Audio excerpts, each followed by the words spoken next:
it is to be here. Many are called, but few are chosen. I am so incredibly proud of the Hart Foundation, the Porsche the Tank, the Pink and Black Attack.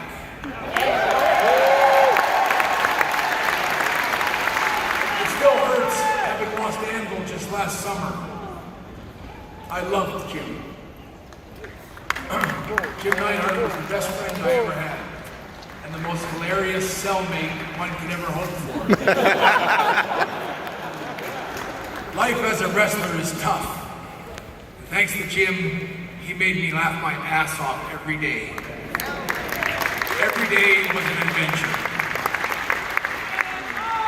To go back in my mind to that time fills my heart with memories.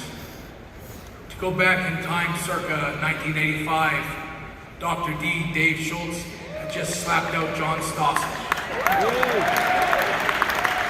First WrestleMania was about to happen.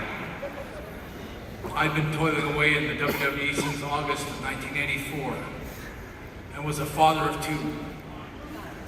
And after nearly 6 months as going as plus one other match, I was told that the WWE was finally going to do something with me, Cowboy Bret Hart. I'd have a horse in every city that I would ride to the ring. A new action figure and a horse included in the same package. Wearing chaps and a cowboy hat. Wow. I said, sure.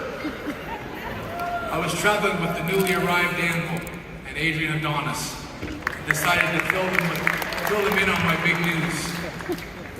They both laughed and kidded me about it all the way to Brantford, Ontario, TV tapings that day. By the time I worked and drove back to the hotel that night, they completely changed my mind on being Cowboy Bret Hart. I knocked on George Scott's door at 1 a.m. and the conversation sort of went something like this. I said, I don't want to be a cowboy.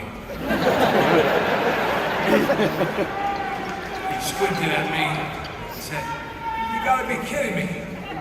This will be huge for you. I'm sorry, George, but from where I come from, you better be a real cowboy if you want to call yourself a cowboy. I'm not a real cowboy. George was dog-tired. After a long night at TV's, he looked at me and said, okay, don't worry, kid. We'll come up with something else for you.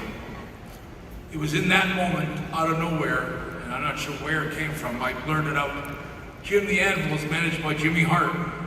Teaming up with him, turn me heel, and call us the Hart Foundation!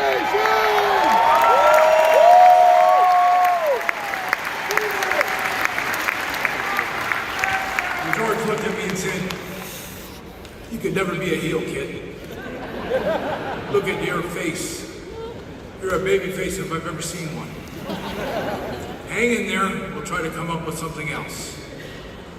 I did hang in there for a couple more weeks, but after not working another month of TV tapings, I made up my mind to quit. I called him first thing the next morning and said, George, what are your plans for me? And he said, we're gonna do exactly like you wanted. Tag you up with Neidhart, gonna call you the Hart Foundation.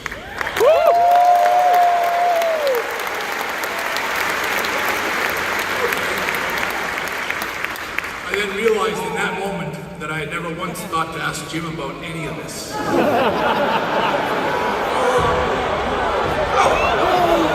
fucking idiot! Jesus!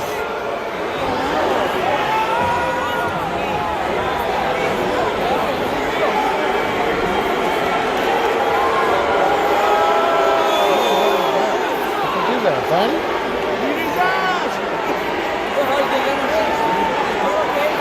Oh, fucking him off. That's right. Kick his ass!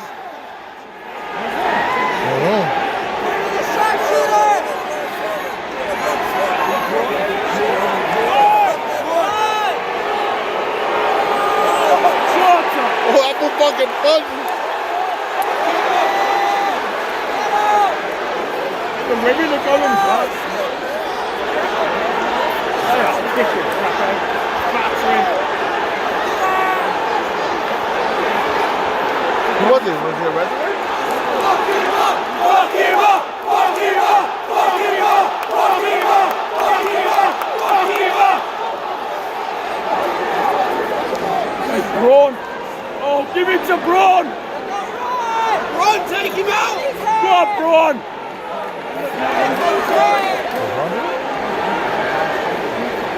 Huh? Grandma was looking.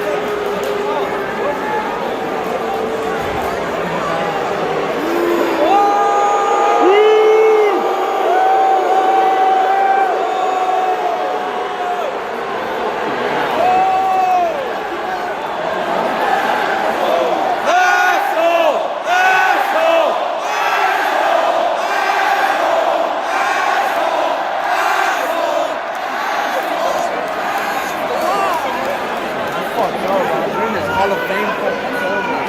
Attention to that man. Pay no attention to that man, and let's keep this going. Yeah!